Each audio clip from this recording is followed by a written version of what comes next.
وما خلقت الجن والإنس إلا ليعبدون ما أريد منهم من رزق وما أريد أن يطعمون إن الله هو الرزاق ذو القوة المتين۔ اللہ تبارک و تعالیٰ فرماتے ہیں ہم نے انسانوں اور جنوں کو محض اپنی عبادت کے لیے پیدا کیا ہے۔ ہم نہیں چاہتے کہ ہمارے لیے کمائیں اور ہمیں کھلائیں، بلکہ اللہ تعالیٰ وہ رزاق ہے اور بہت مضبوط قوت کا مالک ہے۔ روٹین میں دنیا کا قاعدہ قانون یہی ہے کہ لوگ غلام خریدتے تھے ان کی صلاحیتوں کے حساب سے۔ کسی کو غلام چاہیے مزدوری کرنے والا، کسی کو چاہیے اچھا ڈرائیور یا کوئی سلائی کرنے والا، کسی مہارت والا، اس حساب سے، اور اس کو کہتے جاؤ کماؤ میرے لیے اور میں بیٹھا کھاؤں گا۔ اللہ تبارک و تعالیٰ فرماتے ہیں کہ تم سب میرے غلام ہو، لیکن میرا مقصد یہ نہیں کہ تم مجھے کما کر کھلاؤ، میں خود تمہیں کھلاتا ہوں، بس تم میری عبادت کرو۔ اور یہ عبادت کرو والی بات کو منت سماجت نہیں ہے۔ اللہ تعالیٰ کسی کی عبادت کا محتاج نہیں ہے۔ اگر صرف اس کو عبادت ہی چاہیے تو پھر فرشتے بہت زیادہ عبادت کرتے ہیں، تعداد سے ہم سے زیادہ، تعداد کے لحاظ سے بہت زیادہ ہے۔ اگر آج 5 ارب انسان ہوں تو یہ فرشتوں کا کوئی ہزاروں حصہ بھی نہیں بنتا۔ آسمان یا فضا یا اس کے جو علوم ہیں، جیسے فلکیات والے ہیں، ان کا کہنا ہے کہ زمین آسمان کے نیچے چھوٹا سا سیارچہ ہے، اگرچہ اس سے اختلاف ہے۔ بعض لوگ کہتے ہیں کہ نہیں، زمین بھی آسمان جتنی ہی ہے، لیکن بہرحال جتنی بھی زمین ہے، جتنا بھی آسمان ہے، اس پر ایک بالشت بھی خالی جگہ نہیں جہاں کوئی نہ کوئی فرشتہ اللہ کی عبادت نہ کر رہا ہو، اور زمین ساری خالی پڑی ہے، وہاں کوئی انسان نہیں ہے۔ تو اس لیے بہت فرق ہے تعداد کا، قوت کا بھی بڑا فرق ہے۔ پھر اس کو پیٹ لگا ہوا ہے، فرشتوں کو نہیں لگا، ان کے پاس فرصت بھی زیادہ ہے، 24 گھنٹے بھی سجدے پڑے رہیں تو پرواہ نہیں ہے۔ جبکہ اس انسان کو پیشاب آ جاتا ہے، نیند آ جاتی ہے، بھوک لگ جاتی ہے۔ اس لیے عبادت کو اللہ کے فرشتے بہت کرتے ہیں۔ اس کی عبادت کا مطلب یہ ہے کہ اتنی مجبوریوں کے باوجود، اتنی شہوات کے باوجود، اس قدر دنیا میں مگن ہونے کے باوجود اور اللہ کی نافرمانی کا اختیار ہونے کے باوجود اور شیاطین کے اپنی طرف کھینچنے کے باوجود جو میری طرف آتا ہے، پھر وہ بہت بڑے ریوارڈ کا حقدار ہوتا ہے۔ تو فرمایا میری عبادت کرو۔ اس جہان میں ہر وقت رب کی عبادت کا وقت ہے، ہر وقت اللہ کی عبادت کا وقت ہے۔ کسی وقت اگر نماز منع ہے تو اذکار منع نہیں ہے، روزہ منع نہیں ہے۔ عبادت تو ایک قسم کی نہیں ہے، زیادہ اقسام کی ہے۔ تو ہر وقت اصل میں عبادت کا وقت ہے۔ ہم اس میں سے کچھ وقت نکال کر اپنی مجبوریاں پوری کر لیں، کھانا دانا کمائی کرنا، اور باقی اوقات اللہ کی عبادت کے لیے۔ اس میں 6-8 گھنٹے ہم سوتے رہتے ہیں، بہت بڑا وقت ہے یہ۔ تیسرا حصہ زندگی کا، اگر آپ کی زندگی 60 سال ہے تو 20 سال آپ سوتے رہتے ہیں۔ اس میں بھی اگر اللہ کو یاد کرتا ہوا سوئے، عشاء پڑھے، شام کے اذکار کرے، سونے کے اذکار کرے، اور صبح اٹھے جاگنے کے اذکار کرے اور فجر پڑھے، اللہ تبارک و تعالیٰ اس کا سونا بھی عبادت بنا دیتا ہے۔ یہ اللہ تعالیٰ کا فضل ہے کہ اس کا سونا بھی عبادت ہو جاتا ہے۔ راتوں کا قیام ساری رات کا قیام نہیں، رسول اللہ صلی اللہ علیہ وسلم فرماتے جو امام کے ساتھ قیام کرتا ہے،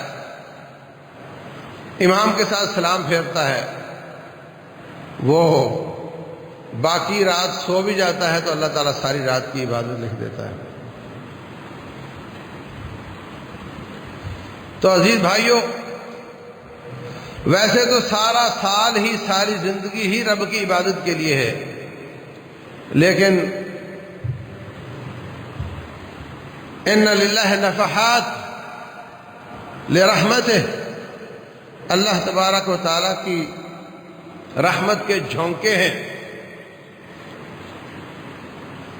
فرمایا تعرضوا رحمت ربکم، اللہ تعالیٰ کی رحمت کے جھونکوں کے آگے اپنے آپ کو پیش کیا کرو۔ اگر تمہیں وہ رب کی رحمت مل گئی، کبھی بدبختی نہیں ملے گی۔ اللہ کا کیا ہے؟ اللہ تو بادشاہ ہے۔ بدر والوں کو لڑتے ہوئے دیکھا، اللہ کو پسند آ گیا، فرمایا جاؤ آج کے بعد والے گناہ بھی تمہارے معاف۔ تو اللہ تعالیٰ کی رحمت کے جھونکوں میں اپنے آپ کو آگے پیش کرنا چاہیے، وہ دیکھے اور خوش ہو جائے تو کسی بھی انعام کا اعلان کر سکتا ہے اور تمہیں بتائے گا بھی نہیں، اور تمہارے بارے میں اعلان ہو چکا ہوگا۔ تو یہ جو نفحات رحمت کے جھونکے ہیں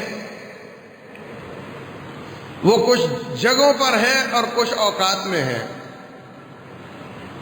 جو جگہ ہیں جیسے حرمین کا علاقہ ہے، جیسے میدان معرکہ ہے،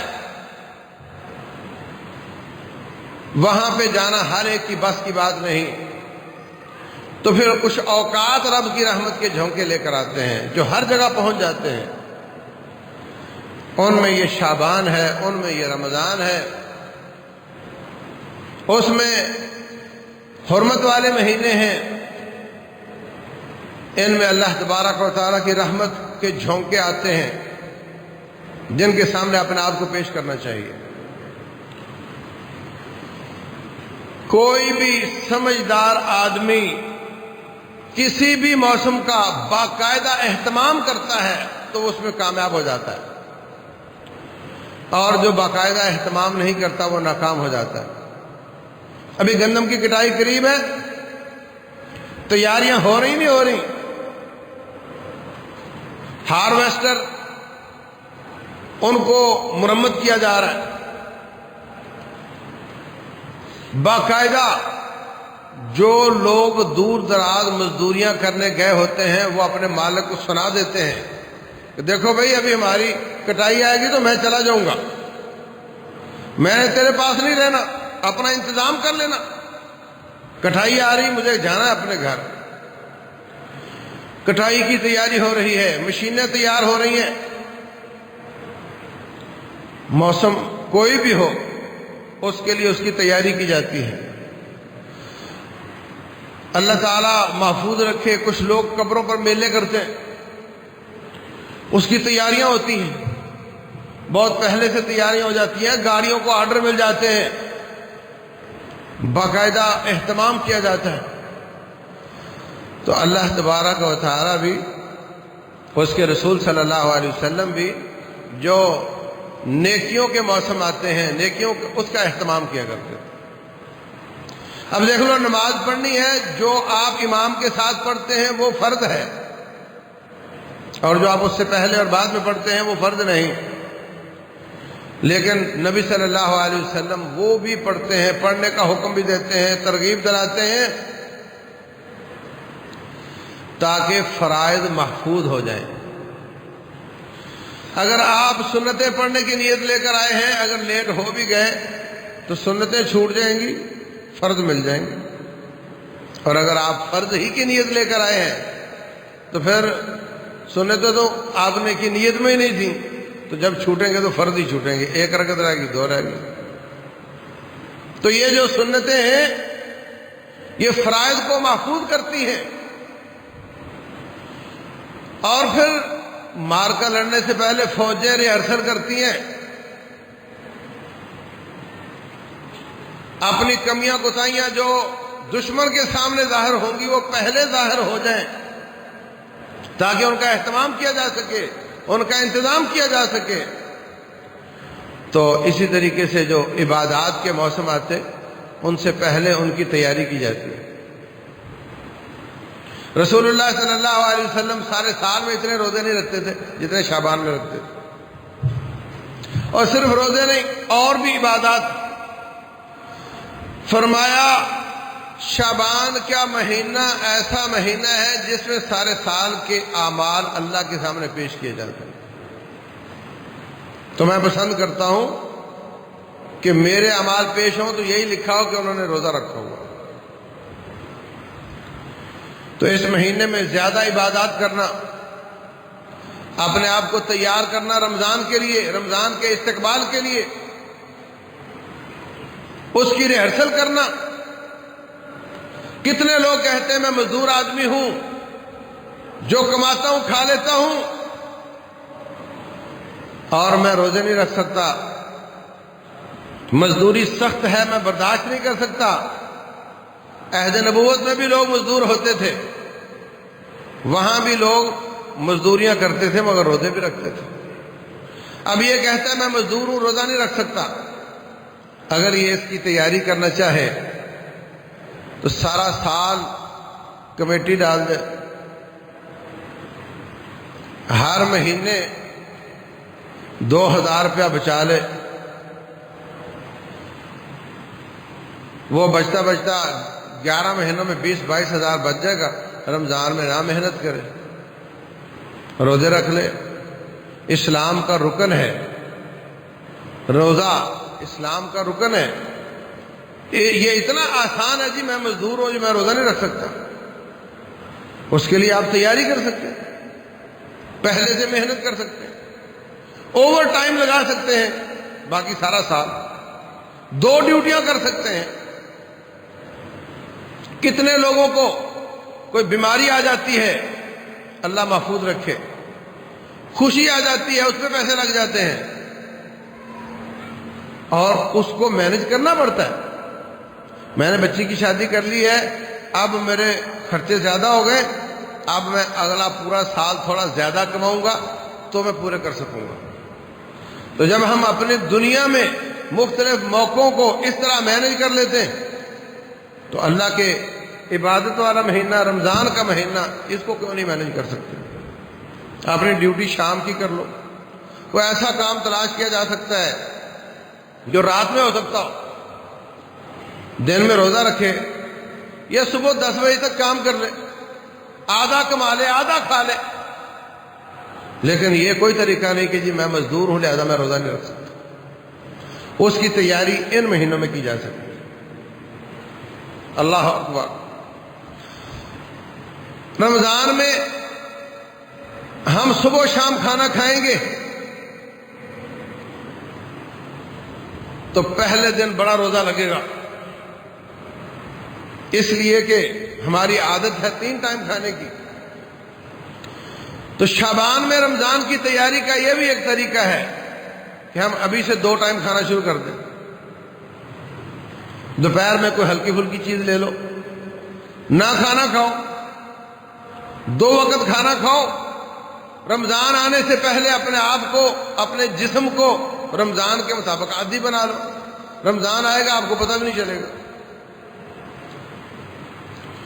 رمضان میں راتوں کا قیام ہوگا، زیادہ تلاوت ہوگی، زیادہ ذکر اذکار ہوں گے۔ آج سے شروع کر دو، ہر نماز کے بعد تلاوت کیا کرو۔ محدثین حسن بصری رحمۃ اللہ علیہ دوسرے تیسرے وہ باقاعدہ شعبان میں ریہرسل کرتے تھے رمضان کی تیاری کے لیے۔ اس رمضان میں یہ رمضان کا آنا یہ باعث رحمت ہے۔ رسول اللہ صلی اللہ علیہ وسلم باقاعدہ درس دے رہے ہیں، فرمایا لوگوں قد اتاکم شہر رمضان شہر مبارک، تمہارے پاس بابرکت مہینہ آ رہا ہے۔ صفدت مردۃ الشیاطین، جس میں بڑے بڑے سرکش شیاطین کو باندھ دیا جاتا ہے۔ غلقت ابواب النیران، جس میں جہنم کے دروازے بند کر دیے جاتے ہیں۔ فتحت ابواب الجنہ، جنت کے دروازے کھول دیے جاتے ہیں۔ وہ مہینہ آ رہا ہے، باقاعدہ اس کی بشارت دیتے، اور جب انسان کو بشارت ملتی ہے تو خوش ہونا چاہیے۔ اللہ کی عبادت کا موسم آ رہا ہے، خوش ہونا چاہیے۔ ایک شخص اذان سن کر پریشان ہوتا ہے مگر نماز پڑھتا ہے۔ پریشانی تو تبھی ہے نا جو نماز پڑھتا ہے، پڑھنی نہیں تو پریشانی کا کیا مطلب؟ پریشانی اس لیے کہ وہ پڑھتا ہے، پریشان ہوتا ہے مگر پڑھتا ہے۔ دوسرا خوش ہوتا ہے اور نماز پڑھتا ہے، ان دونوں باتوں میں بڑا فرق ہے۔ رسول اللہ صلی اللہ علیہ وسلم فرماتے اذن یا بلال ارحنا بہ، بلال اذان کہو تھوڑا سکون ملے، سکون ملے، اذان سنیں گے سکون آئے گا، کام چھوڑیں گے، رب کے دربار میں کھڑے ہوں گے، اللہ سے ملاقات کریں گے، اللہ کے گھر میں جائیں گے۔ رمضان میں مسجدوں کے ساتھ دوستی لگ جاتی ہے، اذان ہوتی مسجد میں آ جاتا ہے۔ یہ مسجدوں کی دوستی یہ کوئی چھوٹی نیکی نہیں ہے، بہت بڑی نیکی ہے۔ قیامت کے دن اللہ فرمائے گا او لوگوں دھوپ میں کھڑے ہو، میرے پڑوسی کہاں ہیں؟ میرے پڑوسی کہاں ہیں؟ یا اللہ تیرے پڑوسی کون سے ہیں؟ کہا جو مسجدوں سے محبت کرتے تھے۔ رجل قلبہ معلق بالمسجد، وہ شخص جس کا دل مسجد کے ساتھ جڑا ہوا ہے، اذا خرج منہ حتی یعود الیہ، جب مسجد سے نکلتا ہے جب تک واپس نہیں آ جاتا پریشان رہتا ہے، مسجد میں آنے کے بہانے تلاش کرتا ہے، اذان ہوتی ہے تو خوش ہو جاتا ہے۔ فرمایا 50,000 سال اللہ کے سائے میں ہو، دنیا دھوپ میں ہوگی اور یہ اللہ کے عرش کے سائے میں ہوگا۔ یہ کوئی چھوٹی سی نیکی نہیں ہے۔ تو اس کے لیے اپنے آپ کو تیار کرو، اس کے لیے اپنے آپ کو تیار کرو، مسجدوں کا اہتمام کرو، مسجدوں کو لوگوں کی رغبت کا محور بناؤ، مسجدوں کو خوبصورت نہ بناؤ، مسجدوں کو مزین نہ کرو۔ رسول اللہ صلی اللہ علیہ وسلم نے فرمایا یہود و نصارہ کی طرح تم بھی مسجدوں کو پھول بوٹے اور رنگ برنگ کر دو گے، یہ جائز نہیں، یہ یہودیوں کی مشابہت ہے۔ لیکن مسجدوں کو آرام دہ بناؤ، سکون والی جگہ بناؤ، سادہ مگر صاف ستھری جگہ بناؤ تاکہ بندہ آئے تو وہاں اس کا دل لگے۔ عہد نبوت کی مسجد کچی مسجد، کیچڑ والی، اس لیے کہ لوگوں کے اپنے گھر بھی ایسے ہی ہوتے تھے، گھر بھی کوئی بہت آرام دہ نہیں ہوتے تھے، لیکن اب لوگوں کے گھر بڑے نخرے والے ہیں۔ اگر اس طرح کی مسجد ہوگی تو لوگوں کا دل نہیں لگے گا، لوگوں کا دل نہیں لگے گا۔ اس لیے مسجدوں کو آرام دہ لوگوں کے لیے باعث کشش بناؤ، مگر خوبصورت اور پھول پودے اور وہ زخرفہ رنگ برنگ اس سے بچو۔ تو میں عرض کر رہا تھا کہ مسجدوں سے محبت کرنا عرش کا سایہ ہے۔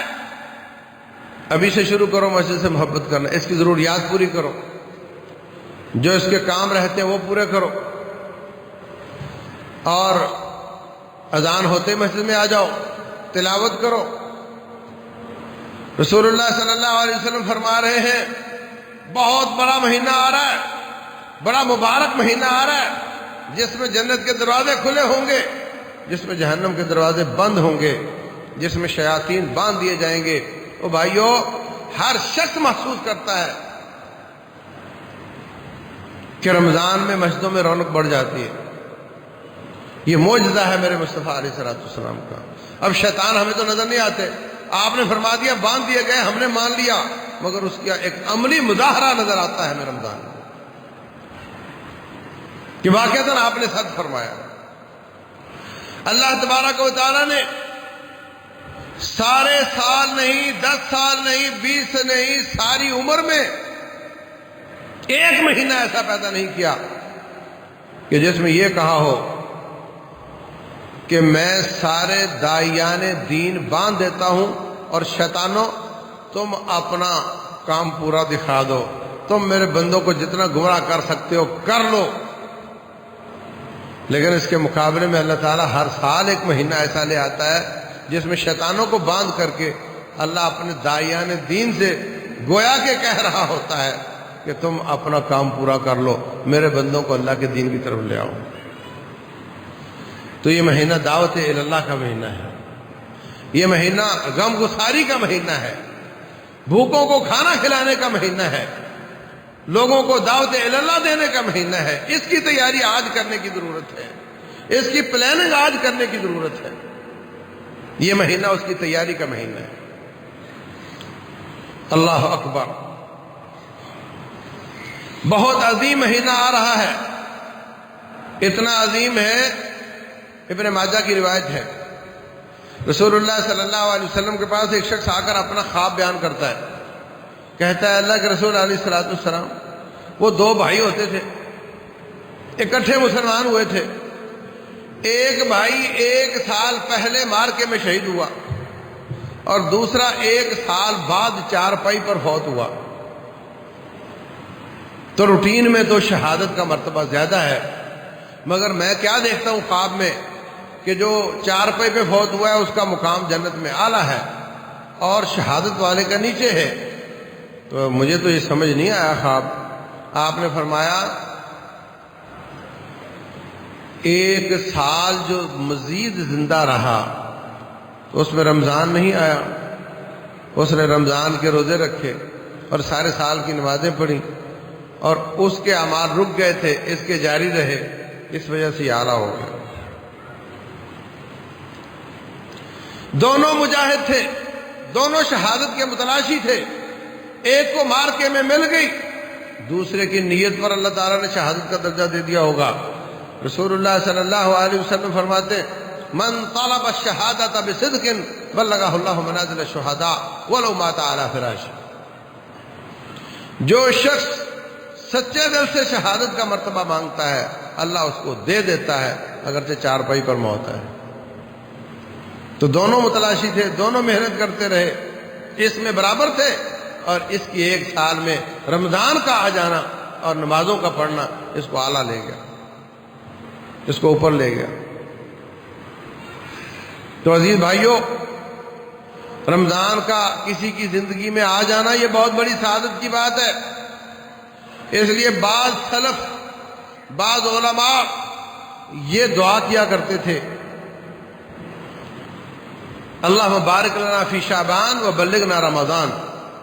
یہ نبی صلی اللہ علیہ وسلم کا فرمان نہیں ہے، یہ دعا ہے کسی کی کہ یا اللہ اس شعبان میں برکت فرما اور اس رمضان کو ہماری قسمت میں کر دے۔ تو اس کا ہماری زندگی میں ایک بار پھر آ جانا یہ بڑی سعادت کی بات ہے، اور آ کر کے چلا جائے اور ہماری تیاری نہ ہو یہ بڑی بدبختی کی بات ہے، بہت بڑی بدبختی کی بات ہے۔ اگر اس آنے والے مہمان کا ٹھیک طریقے سے استقبال کیا اور اس سے صحیح فائدہ اٹھایا تو یہ بڑی سعادت کی بات ہے، اور اگر ٹھیک طریقے سے اس کا حق ادا نہ کیا تو یہ بہت بڑی شقاوت اور بدبختی ہے۔ اور یہ بات ہر نعمت کے ساتھ ہوتی ہے. آپ کے پاس پیسہ نہیں تو کوئی بات نہیں، پیسہ ہے اب آپ کا امتحان شروع ہے. ہر نعمت چیلنج ہوتی ہے، ہر نعمت لائبلٹی ہوتی ہے، ہر نعمت ذمہ داری ہوتی ہے. بچہ کسی کے پاس نہیں تو کوئی بات نہیں، پریشان ہے میری اولاد ہی نہیں ہے، بچہ ہے اس کی ذمہ داری ہے. غلط ہو گیا تو نقصان ہوگا اس کا، غلط تربیت کی اس کے گناہ اٹھائے گا، ٹھیک تربیت کی یہ مر جائے گا، اس کی نیکیاں مل رہی ہوں گی. پیسہ ہے، امتحان شروع، صحیح طریقے سے کمایا، درست جگہ پر لگایا تو یہ اس کے لیے آخرت کے نجات کا ذریعہ ہوگا. اور اگر غلط طریقے سے کمایا، غلط جگہ پر لگایا، قیامت والے دن جواب دینا پڑے گا. تو ہر نعمت ذمہ داری ہوتی ہے. رمضان بہت بڑی نعمت ہے، یہ بڑے فوائد کا، بڑی برکات کا مہینہ ہے.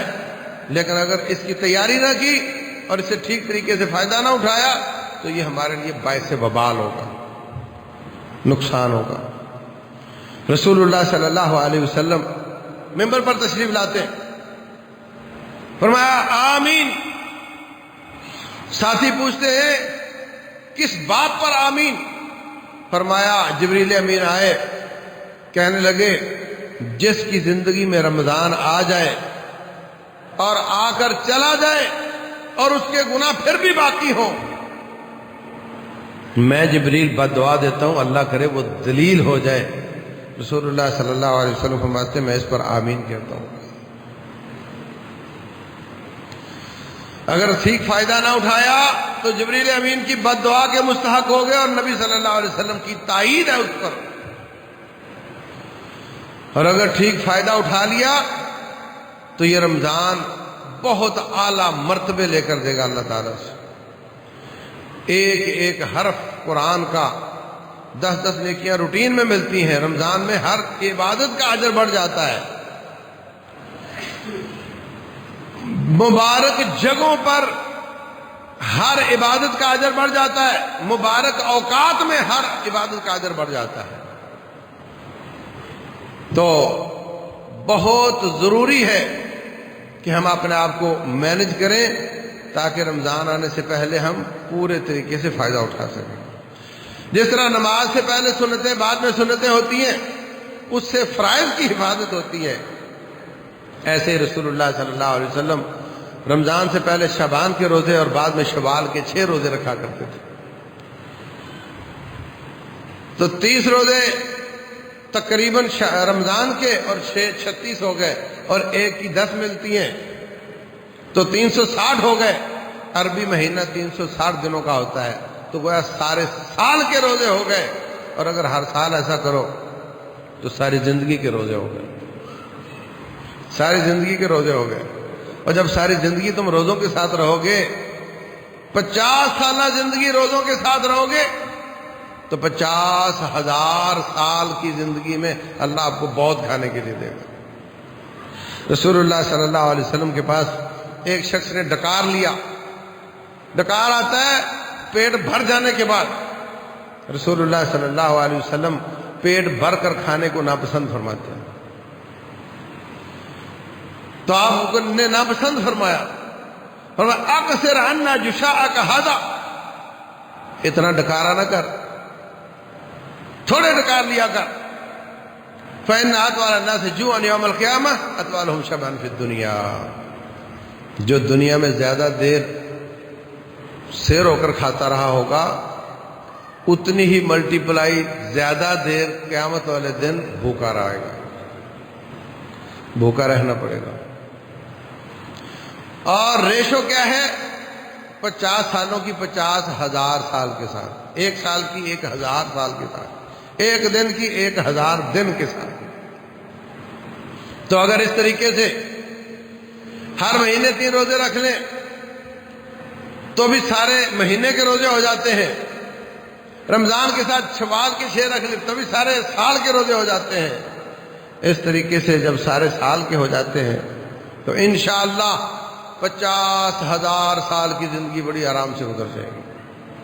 تو یہ اللہ تعالیٰ کی رحمت کے نفحات ہیں، اللہ کی رحمت کے جھونکے ہیں، جن سے ہمیں ٹھیک طریقے سے فائدہ اٹھانا چاہیے، تیاری کرنی چاہیے، اس کے لیے کوشش کرنی چاہیے، بہانے تلاش نہیں کرنے چاہیے، کوشش کرنی چاہیے۔ اللہ تبارک و تعالیٰ سمجھنے اور عمل کرنے کی توفیق دے، وما علینا الا البلاغ۔